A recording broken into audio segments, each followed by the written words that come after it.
Twin flames.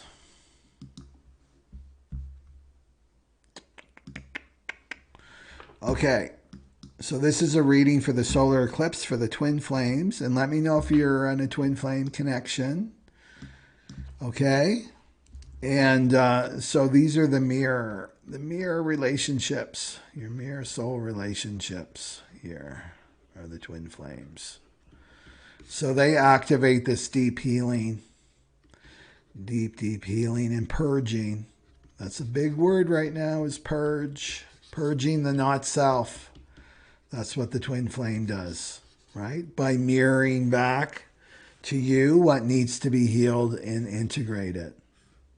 So you've got the chaser and then you've got the runner. So they split, right? On the twin flame connection, they split. They're very intense relationships. And then they split. All of them split. They have to go into separation. And so the chaser, right? And then the runner, and then the runner. So this is the polarization of the ego. It's the polarity of the ego. One is a positive charge, one is a negative charge. Positive charge doesn't mean they're better. The chaser's not better than the runner. The runner's not better than the chaser. It's just like this is how they work, right? It's polarity. But it's about purging this not self. Purging this not self. So I did an ego card for what the question on the table is, what keeps me from my power, basically. Keeps me from my power. That 48, right? That depth. What keeps me from that depth inside me? Well, the chaser got the ego card. Excuse me. The ego card is fishing for compliments. All right, so this is the ego dynamic that's keeping you from your power. That the solar eclipse is going to blow out the water, right? And this is about looking for validation outside of yourself. Outside yourself. So this comes from low self-esteem, right, for the chaser. So I'm looking for compliments, fishing for compliments from people. This could be a form of that Venus in the 44.5 of the manipulation. It can be like very manipulative. And maybe you're not aware of it. This is the great thing about the solar eclipse. It will bring to you what you need to integrate and what you need to let go of, right? The solar eclipse, what you need to let go of. And there can be some of this, like I don't feel good about myself just by myself. I need somebody to always be giving me credit and fawning over me, right? Telling me that I'm doing okay. And it comes from a deep insecurity. And the thing is, yes, that is a need, right? That is a need. But I know what I wanted to say. This validation need is, yes, a need to be validated is important, but we were supposed to get that in our childhood. This is a symptom that you didn't get this in your childhood. The people that need constant validation and praise, am I doing okay? Did I make the right decision? Right? Those people, they didn't get the validation that they needed in childhood. And especially if you had a narcissistic parent, right? A narcissistic parent cannot give this to their children, right? Because remember that the ego sees people, even their own children, as objects. You're just an extension of me, right? I'm not going to give you any praise or any validation, right? So there can be a sign of that you need to work on for the solar eclipse. Maybe some of these dynamics are coming up for you. And the thing is, when this ego does receive compliments from others, they don't believe them. They don't believe them. They don't receive them. They don't receive them. They don't take them in. Oh, they didn't really mean that. They're just being nice, like things like that. These are the kind of things that the ego says. So that's what I would look at too for the chaser, is to start validating yourself. Right? The way that you speak to yourself, like, oh, I did my best that time, right? I did a good job on that. Like, praise yourself. I really liked how I handled that. And then stop looking outside of yourself, because that's one of the biggest lessons with the chaser, is to stop looking outside yourself.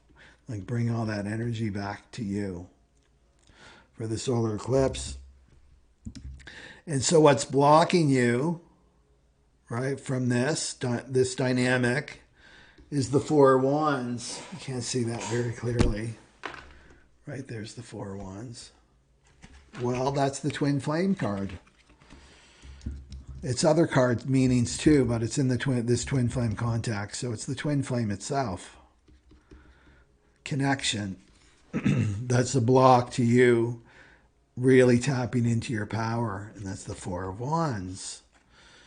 So I thought that was really, really interesting. And there's a fear here. So there's the fear of this connection.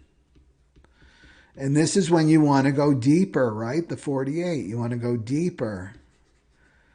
Right? Like, no, that doesn't make sense. I'm the chaser. I'm chasing this connection all the time. Right? I want this connection. That's on the surface level. But what's deeper is I fear this connection. I don't want this. Part of me, the ego doesn't want this connection. Right? So to look at that, because on the other side, if we go onto the other side of the runner, because these two mirror each other, right? There's the runner. The runner's got the Nine of Pentacles.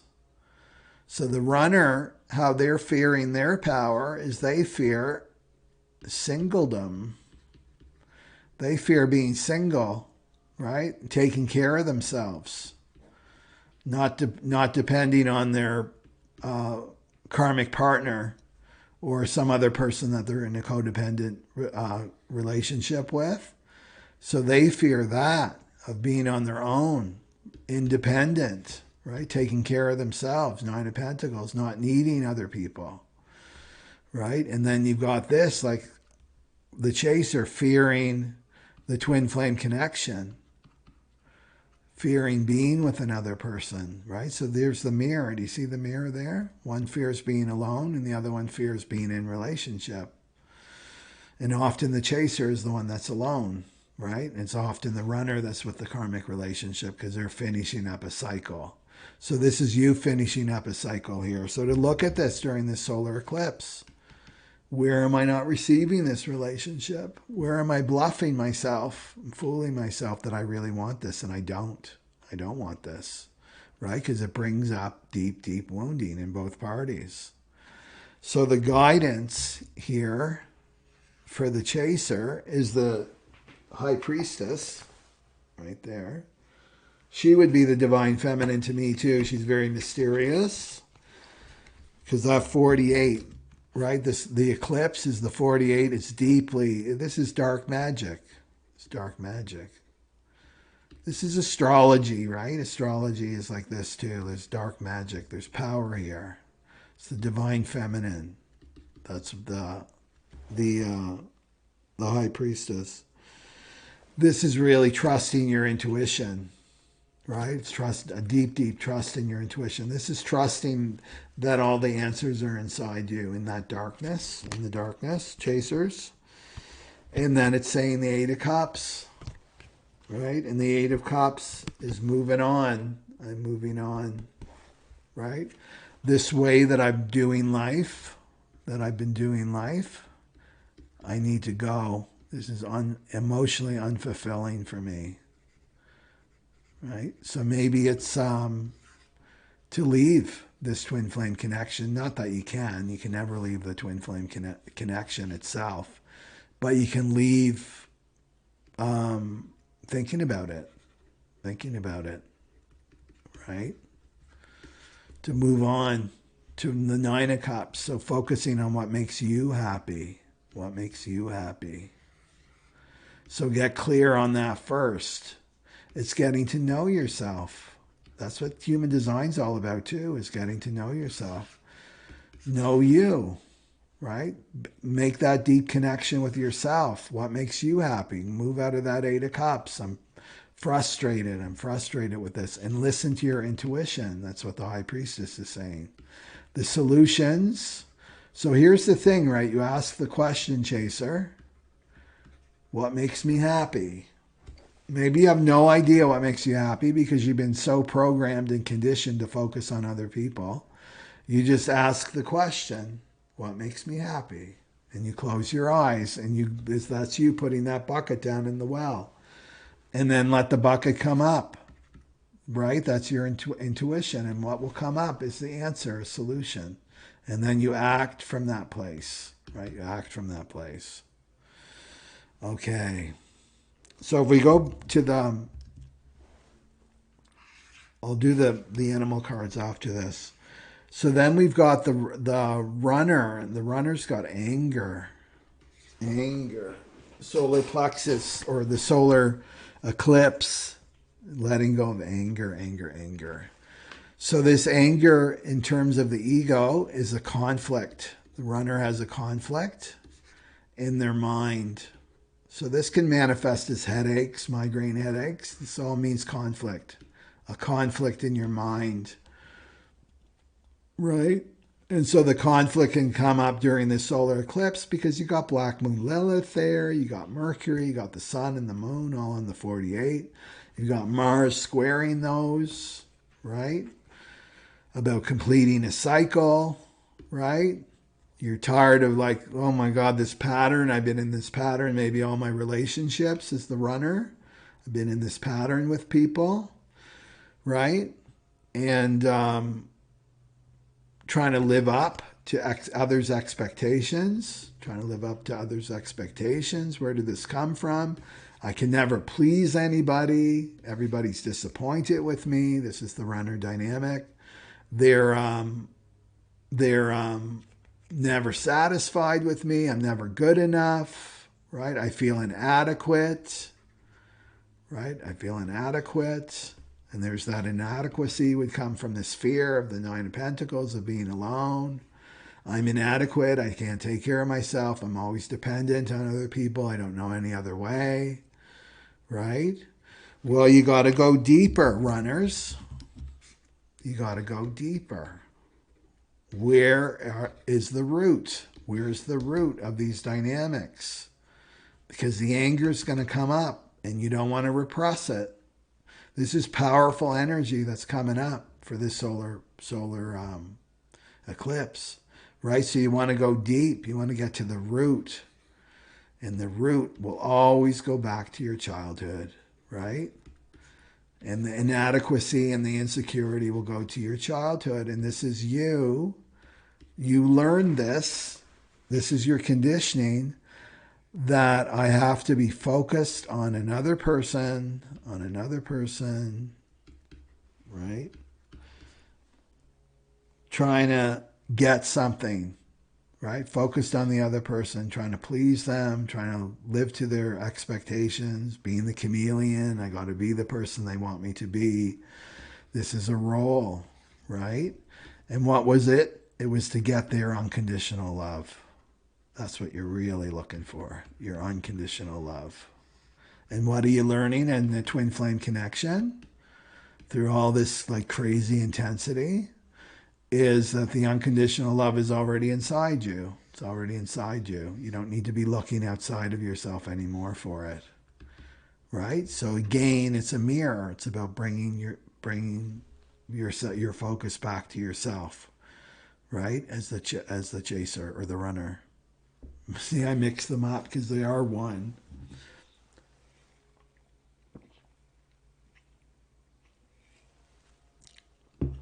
And the thing with these karmic relationships, because we're wrapping this up, right? Twin flames. These karmic relationships are closing out.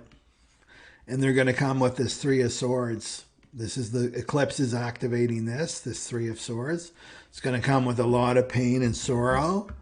And that pain and sorrow comes from your childhood.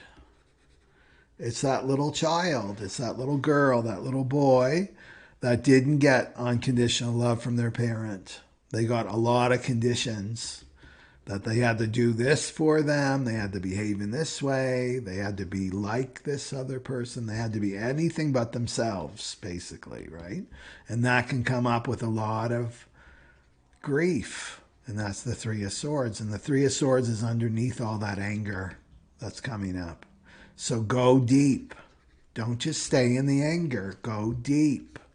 There's a deeper, deeper root. And then you close out the cycle, because you want to close out the cycle with Mars squaring the eclipse. Close out the cycle by feeling the grief, right? Feeling the sorrow. And then you've completed the cycle. You don't need to be in that situation anymore. And what will come to you is clarity, right? Like, oh, I've been wasting my time trying to please this person, and I'll never be pleased, right? Never, ever. I'm just wasting my energy doing this in this dynamic. Then the clarity comes. The glasses come up. The rose-colored glasses come off. You see everything in truth. That's the eclipse wants you to be in truth, wants you to be on your path, on your spiritual path. Okay, so we talked about the fear of being alone, which is stopping you from claiming your power. So look at that too in terms of your depth. It's like, oh, I really fear being alone because I have this strong belief that I can't survive on my own. That 48, it brings up so much inadequacy and insecurity in me. And then the guidance for you is the sun, right? The sun, the happiest card in the tarot. So this is like what makes you happy. And the sun is shining light on these dynamics so that you can see them, right? This is the sun. Happy and content. So again, just what I said with the to the chaser, with that 48, you want to put your bucket down in the well and like, what makes me happy? Maybe you're in the same boat. It's like, I don't know myself. I played this role in childhood and I play it in my adulthood. I don't know who I am. I'm trying like spread too thin, right? Like barely any butter, and I'm trying to put it on the toast, and I'm spread way too thin trying to please everybody else. I'm in this role of people pleaser. What makes me happy? I seem to know what makes other people happy, but I don't know what makes me happy. Then you ask yourself the question. You stop in silence, right? Because the silent mind, right? What do I need? That's the motivation too. What do I need? And then you drop that down into the well, and the sun will illuminate that, right? Well, maybe I need my partner to accept me. Acceptance as I am, right? Maybe I need that. Maybe I need deeper emotional connection, right? You're going to learn all of this stuff. Need. And then you trust that answer will come to you, will come to the surface. Okay. And then the overall energy for the tarot is death. Death. So this is like a huge rebirth, right? This is Scorpio. This is Pluto. This is like ending. This is the total ending of a cycle, like ready to be reborn here. So these are important connections here. And then let's look at the animal cards. And why did I pick the frog again?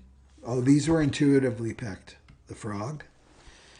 So let's start with the chaser with the frog right here. Right there, the frog. And that is in water. And that makes sense. Because, whoops, that's fire. Frog. Because the chasers are evolving through water, through the water element, right? Through the emotional body, Okay, so they're going to switch and blend too, because it's all about balance, coming into balance. Your energy's coming into balance, chaser and runner. But the chasers are evolving first through the water element, the emotional body, right? So the ego death is happening there, right? The ego that's connected to this emotional body. This is feeling victimized by your emotions. That's what you're letting go of. I'm not victimized by my emotions. And then the runner is the owl, and the owl is the air element, right? And the runner is learning through the air element, the mental body, so their belief system, right? And this is letting go of these strong belief systems and realizing just how much their mind has control over them and their whole perception of the world. There's no real room for true spirituality when you're in the mental body or fully in the emotional body either, when you're victimized by your emotions or victimized by the mind. So I thought that was interesting with the owl and the frog, right? To echo that. So let's look at the frog. So the frog is clearing, cleansing, and healing. Clearing, cleansing, and healing. And it's the frog and the water element are almost inseparable. The frog spends its first months of life entirely within this healing element and then emerges to the rest on land. But no matter how earthly the frog becomes, its need for cleansing and rejuvenation is regular. Frogs tend to become overworked and undernourished, so it's vital that such sensitive creatures practice self-care. Self-care. Another message for self-care. Frogs tend to be overworked and undernourished.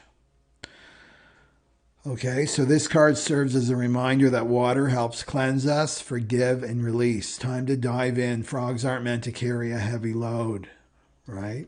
So there you are as a frog. You're moving on, right? And he is actually moving into the water.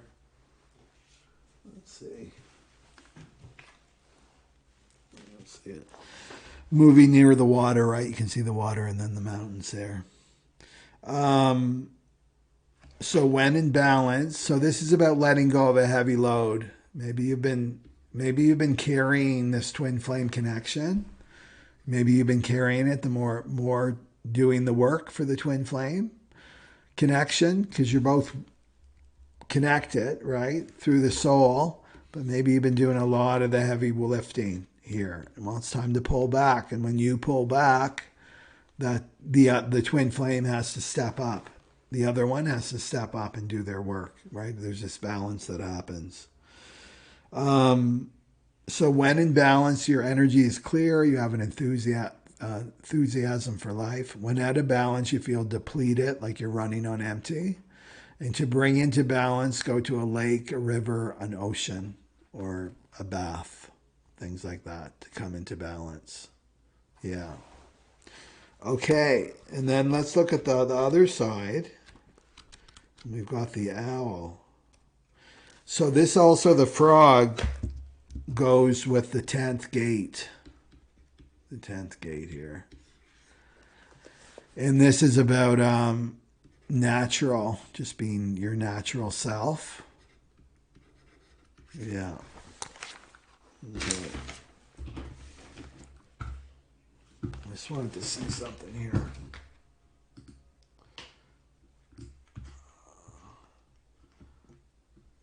Okay. 9, 10.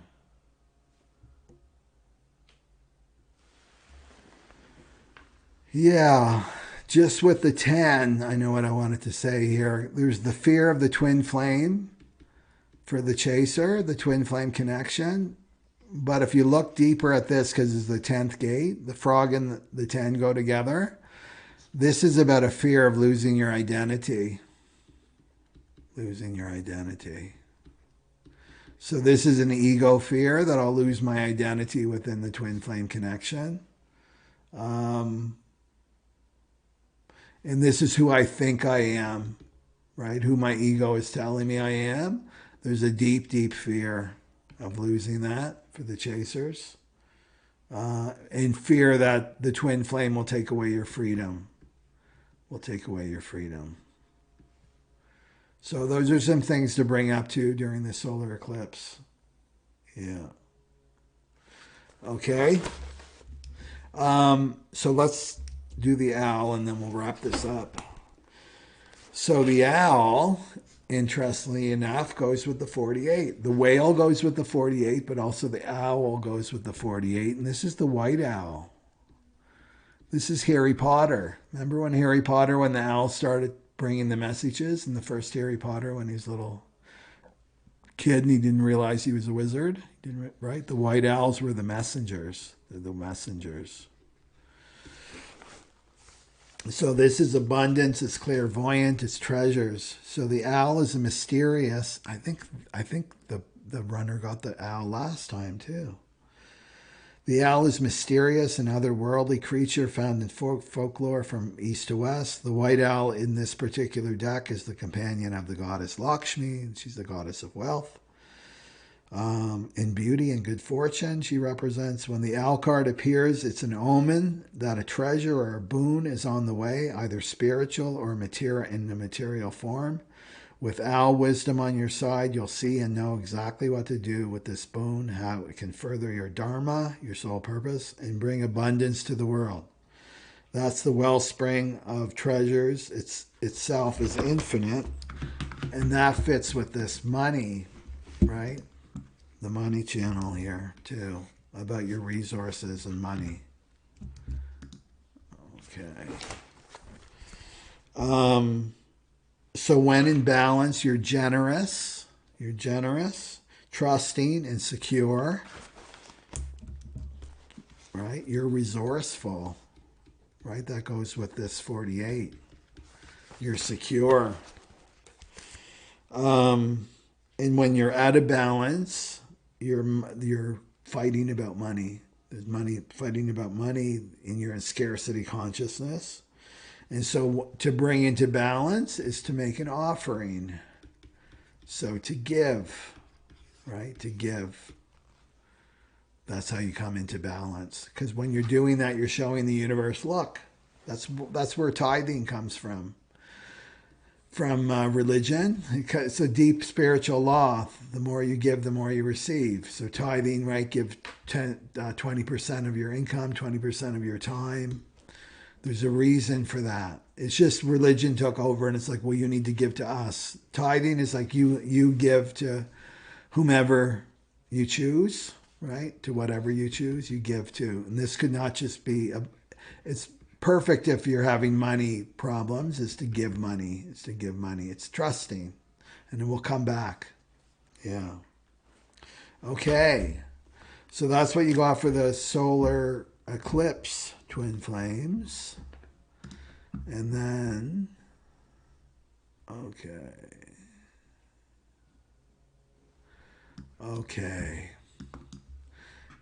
Yeah, Lori said surface chaser with deep down fear of connection. That's right.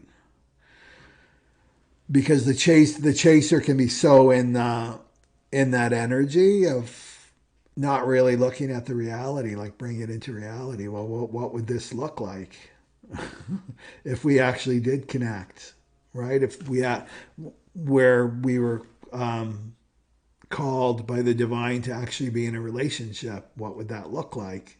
Then the fears start to come up when you make it practical. And it's almost like the chaser is switching into the runner. Because I've heard of that happen too. Like the chaser will turn into the runner will turn into the chaser. Because it's all about balancing the energy. Yeah. But it's remembering that you don't, as long as you close up this cycle, right, with Mars in the squaring the eclipse, then you're not going to bring that into the next relationship. Right? And it won't hold anyway. Twin flame relationship will not hold if you're bringing in any of that codependent, fear-based, patterns. Okay. So let's go for